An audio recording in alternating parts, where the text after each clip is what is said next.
I'm going to be talking with Brad Cashdollar, the winner of the Collapse the Arches tournament over here in Arlington, Texas, today on Reading Between the Lines.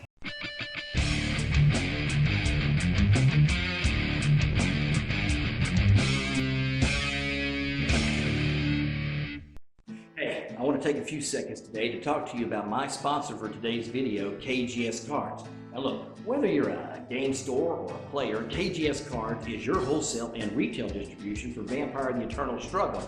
That's who I go to. Look, I'm a local game store owner and I'm a VTES player, brother. And when I need my product, it's KGS Cards that I go to. So look, man, if you're needing like starter decks, okay, new bloods, how about that 30th anniversary special? Any of those amazing V5 products that are coming out right now, KGS Cards can set you up. And gang, you know what else I get from them? I get sleeves. I get play mats. That's right. Anything that's got that Vampire the Eternal Struggle stuff going on, brother, I get it from KGS Cards, man. Absolutely. And right now, KGS is currently offering 3rd Tradition Progeny and 4th Tradition accounting promos with orders. So just check out KGS Cards for details. That's www.kgs-card.com. www.kgs-card.com. Tell them the waterdog sent you. That's right. The waterdog sent you. Greetings and salutations and welcome to Reading Between the Lines. I am your host, the waterdog, and I am going to be talking to Brad Cashdollar. But before I do that, would you do me the kind favor of please hitting that subscribe button? It means a whole lot to me and I really appreciate it. So let's do it to it. Brad Cashdollar. What's happening? Hard money. That's me, baby. That was a hard tournament. Hard tournament? Sheesh. I mean, jeez. I thought I was sunk at the finals. Oh, okay. I sat in front of the, acid-mite bleed machine. Yeah. That just, was sending bleeds of 6 by turn 3. Yeah, it was a tough tournament. Tough tournament, man. There's no doubt about it. It is a really, really tough tournament. So let's go down through some things real quick. Sure. Tell us what type of deck that you're playing. So this deck is Protean Barons. Gotcha. Right? We've seen lots of versions of it. Oh yeah, I love it. It's good. It's got a great Crypt. Mine is largely based off of Vincent's deck. Pretty clever guy. And his was based off someone else's. So, I always like to make a few changes to decks depending on the meta. And I don't try to overguess it, but it's a little master heavy at 26 masters.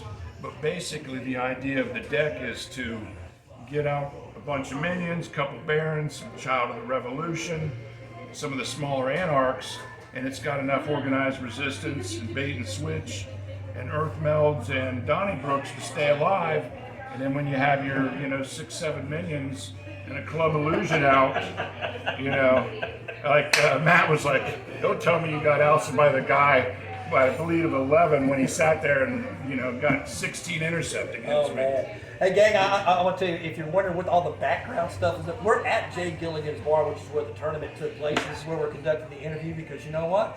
This is what we're doing, man. So just in case you're wondering what all the background stuff is for all of that. Okay, so we're talking about this, and so what's the major discipline out of this one? This is going to be Protean. Yeah. And so it's going to be simply the Protean stuff. All right, so go through your Crypt for us real quick. Okay, so the Crypt, let's read it here. We've got Joseph Frazier, 3-cap Superior Protean. We've got Brandon Mira, Angel Herrero, Sergio Bueno, Vivian the Sixth, Elisha Tucker, Massimiliano, Cuyan. They're all barons. You also have Valeria and Casey Snyder, who's my favorite vampire now. And it also has Indira and Camille Poxtus. Yeah, something. Very Russian. Some Russian. Now, you don't have a double of any vampire? I do not. So they're just 12 vampires? 12 individual vampires. Whatever you get, you're just rolling with, right? Yep. Okay. So we know that much. It's mainly going to be Baron. It's mainly going to be Protean. So let's get into the Yes. MasterCard package. What you got? Again, it's a little master heavy. I don't run a Parthenon or anything like that. It's got an Anarch Free Press, an Anarch Troublemaker, which I think was something I put in there. It's got a Carfax Abbey, a couple Club Illusions, because that's pretty important to come up. Dark Influences, which it seems to be two schools of thought on whether that's better than direct intervention. Dark Influences cost 2, but it prevents that card from being played the rest of the turn, Right. which mattered. It matters a lot. Yeah, it does. We got an Airseas Fragment, which is because you see so many Barons, there's a good chance you can get something out of your Prey's Ash Heap, although that wasn't a factor today. I have a couple Garibaldis, which is pretty key. Playing with 2 Garibaldis is big because if you're playing Anarch, that's just the cards you want to put multiple copies of. It's in there, yeah. Yeah, the first game I had it in opening hand, and you don't need an Anarch to play it, so yeah. I was set Yeah, up. Bill Troxel, I think, really exposed that a lot at the NAC. Yeah, it's good. It's good stuff. I've got a Papillon. The Barons are able to play it. I've got a Poacher's Hunting Ground, which is a derivative, so if there are other hunting grounds at the table, it can benefit from it multiple times. Got it. Power Base LA, which again goes in every Anarch deck. Right. Got 6 Protean Masters, 7 Villains, and a Rot Shrek. Whew. Now, how many total Masters is in the package? 26. 26. That's a lot. It is. That's a lot. How many trifles? 7. 7 trifles. Yeah. Okay. All right. So that's the Master package. Still a little heavy. Yep. Let's go. If you were going to cut anything in the Masters, going back to playing this again, if this deck was being played again, would you have taken any Masters out, or do you think the 26 is right where you need to be? It was pretty good. The Poacher's Hunting Ground has never, in theory it's good, but it's never Been benefited effective. for me. Yeah, I haven't played it, and that's about the only thing. I think there were originally 7 or 8 Protean Masters, but I cut the Child of the Revolutions down to 6, so I just have 6 Protean. So one thing I learned when I was starting the game from Mark Loaf, but he taught me, Master cards are so good. You want to put, when I was first, building my own decks, I'm putting, 20 Masters, but I'm kind of stingy with them. And so normally in a 90 card deck, I'll run 10 to 15. But I always, like you asked about trifles, I always count those as one less. So 26 Masters, 7 trifles, so still a little heavy, but figure about 19 maybe. Okay. Phases. All right, let's go now to the actions. What we got action-wise? So, there's an Aranthes in the deck, never came up in any game. Never came A up. Constant Revolution, I had it in my hand a couple times, never played it. So did you discard it? Yes. Okay. Because when I was sitting in front of the bleed machine, I was desperate to get an organizer. A lot of bleed today. I said it Tons of bleed. said at 2 tables. Of course, I was playing bleed too, but I said at 2 tables, and at all tables, all of them had dominate. Yeah. Every player that I played at the table had dominate, and there was just a lot of bleed, a lot of dominate today. That was the prevailing thing, and not a whole lot of vote that I saw. There was very little vote. There was. The thing with this deck, there are 2 votes in it. There's an Eat the Rich and a Revolutionary Council, but I never called a vote, but you are a presence at the table with usually 6 to 8 votes at least, so you're forced to be reckoned with. All right, so let's go through the actions. Okay. So Aaron DBs? Yes. I have a Constant Revolution. Norm Brown, one of our good buddies. So I sent him this deck and said, tell me what you think of this. And he recommended Status Perfectus. Because if you're playing Barons, it's perfect. It is absolutely perfect. Now these guys are only punching, but if you get it off, it's like a fast reaction, and the other guy doesn't get a strike. So you can Donnybrook them and put them down, and they're not doing anything. Perfect card for what you're doing, absolutely. So it only came up once today, but I didn't even use it. And I have 7 Child of the Revolution, but I never had more than 3 in play. So Okay. that's it for the actions. Okay, let's go to modifiers. I have 4 Earth Controls and 2 Monkey Ridges. And then combos, I have 4 Form of the Bat, Okay. which you saw when I got mad, I was using them as modifiers Right. to give him -1 intersect. Because there's not a lot of stealth in the deck. Protean, I still think Protean right now is the best discipline, especially for Anarchs. I just think it's the best one. It is. It does so much. Yeah. Yeah, a lot of good cards. I had toyed with, when I tested this a few times, with putting a Horrific Countenance in there, just for like that voter, because I don't, you're not blocking me. But 4 blood, that's a huge opportunity cost. Yeah. So it's got the 4 earth controls in there and the 4 form bats. That's it.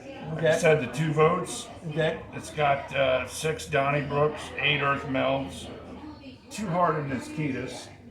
That was important today. It came up in every game and it benefited me tremendously. The first game I got a 3 cap out before my Predator Prey got a vamp out, and so I was able to get it. Because sometimes if you sit in intercept heavy environments, you're not going to be able to do it. Right. So that, having the heart, with my first vampire was really big. Single delaying tactics, couple protection rackets, 6 bait and switch, and 16 organized resistance. 16 Which is organized resistance. barely enough. This is why we know that. Brad.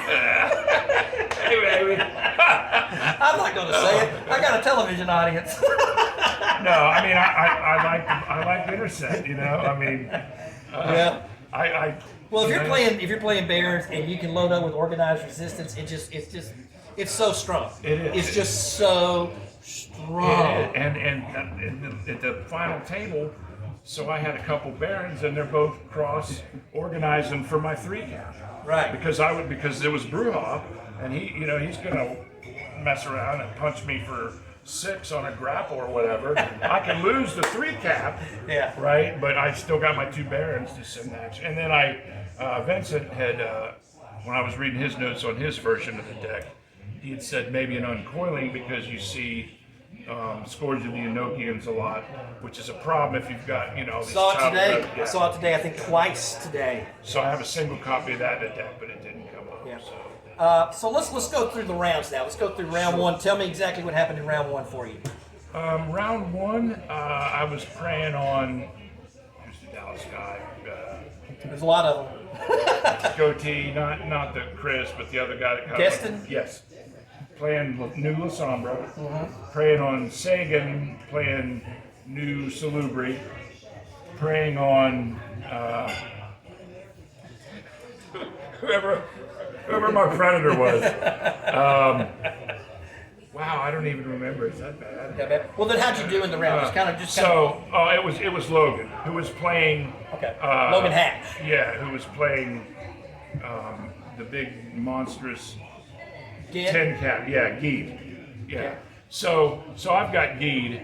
That's and the guy's just a monster. But halfway through the game, he rushed me and put one of my minions down. And then the next turn, he rushed me again, and I Donnybrooke and Rotshreked him. So I sent Geed to Torpor, and then after that, he was, a little more hesitant to rush me.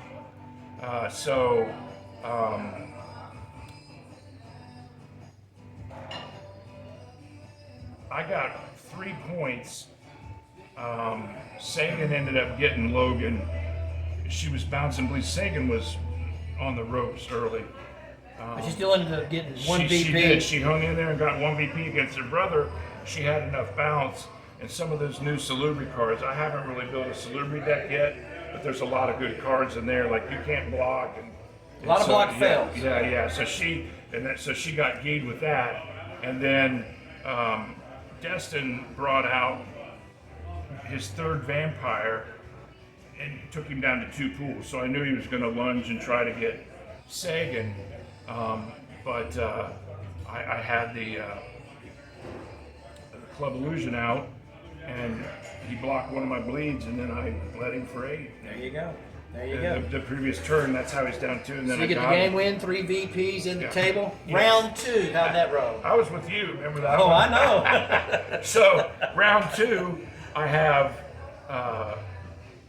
Lasombra, Tom, Predator, you as my prey, and Andy playing Zamisi as my cross table. Well, your deck did what the Assamites did in the final. You just came out of the gates, bam, bam, bam, firing on all cylinders. I hit him. I think I got him at my turn 5. Yeah. It was maybe And 6, but I think 5. He was just like, and I knew he was going to go down. Yeah. And I could have a chance to block you, but you weren't taking a lot of undirected actions. And then Tom, and so I got caught that game. I didn't have any organized resistance. and I had like maybe one bounce or something, and the lasombra are tough, you know. They get 3 or 4 minions. Well, Tom knows me well. Yeah. He's one of my fighter vampires out there. And so as soon as he saw my deck, he knew I was going to probably crush Andy quickly. So what he did was he governed down. Yeah. And then he Valen down. And so by the time I got to him, he was sitting on right at 28 pull, 30 pull, which is a lot to get rid of. And then he ousts you. Yeah. And then here we go, heads up, back and forth, and he gets me. Yeah. You know, so and then he gets the roll off. He gets to the final table. So let's talk about the final table because that was a final table. It was gnarly. So we had me, who came in at 4th with the die roll, preying on Tom. Tom was playing the lasombra, which was a miracle I didn't lose the die roll. Preying on again Matt next. Was it Matt that was in the 3rd position? No, it was Marshall. Marshall. Marshall was first seed, but he was. But he got between Matt and Tom. He chose to sit there, and so Marshall was playing Grimgroth, and he didn't see Grimgroth. Oh wow! It's always tough. Because I played him in the first round. He won our table in the first round. There was so much bouncing and stuff going around. He won that round in the first round. Yeah, I mean he was top seed, but not having Grimgroth in a Grimgroth deck is kind of rough. Yes. So he was preying on Matt, who was preying on the other Matt. Yep. So the other Matt gets these Assamites out and starts dropping the Hakeem's Law, and he's just doing what he does. I mean, the only thing I want to, the most important thing rather I could say this is, don't give up, right? So like I sit down and I remember thinking, man, I think as long as I don't sit in front of the Assamites, I'll probably be good. I kind of had an answer for a lot of decks, I thought. And then he chooses to sit behind me. I'm like, God damn it. So, but he started doing that. But the deck, I mean, I had organized resistance. I got my protection rackets. He had a Primogen out, so I'm blocking the Primogen. And I bounced a couple bleeds to Tom. He did send a big bleed of 6 when I thought I had a bait and switch, and I didn't. So I ate that. But then one of the times I caught him, I Donnybroked him, put him down, and convinced his predator to diablerize him. Right. Because I'm like, otherwise he's probably going to get me. And then he came around the second turn and I did it again. And then he did, so I had 3 of his minions in torpor. And then Matt got him, and I knew that was going to happen, but I would have died otherwise, right? So. So who's the first player out? Matt was. The Assamite guy was. Matt was the first player out. So that changes a little bit. Changes the dynamic of the game. Yeah. And so Tom's got a lot of lasombra. Tom actually had a kind of a cool deck because he had the new lasombra, but he also had some Hakata in there because he was doing the Oblivion He was playing tricks. Oblivion. Yeah. Playing Oblivion. So he's getting the new zombies that can rush. I mean, it's kind of a problem for me too, right? But he ended up eating a couple bleeds that I bounced to him because Matt was throwing lots of stealth on every bleed. And then when Matt Hatch rushed him, and he had Saku, so he was wanting to do the Bruja thing and give him a big immortal grapple hug. Well, Matt was playing like 5 or 6 resistor of Scrath. Right. And paying the blood for him, but just churning his hand. With the 4 of us, I still remember thinking, I still have a chance here, right? I had 2 Barons out and a 3-cap, and that was it. And Tom had his Lasombra horde, but Marshall didn't have Grimgroth. Matt was probably in the driver's seat at that point. Matt Hatch was. So then, next player out is? Marshall. Marshall goes. Yes. So that's a 3-way table. Right. Now, tell me about, was it the DI or was it the Dark Influence that crushed Tom? Which one? Well, that stopped Tom from ousting Matt. Stopped. So that kept him from having that oust. The game would be completely different. So now, was it a Dark Influence or was it a direct? It was a Dark Influence. It was a Dark Influence that did that, right? Yeah, so he couldn't play that stealth again. Now, Matt, so that took me down to 3 pool. Right. And Matt said, I kind of feel like I'm going to try to get you. And I'm like, I got to play your game. We didn't have a deal. He didn't break a deal, but I still had a couple organized resistance in my hand. I thought I was going to be okay because he wasn't showing any stealth.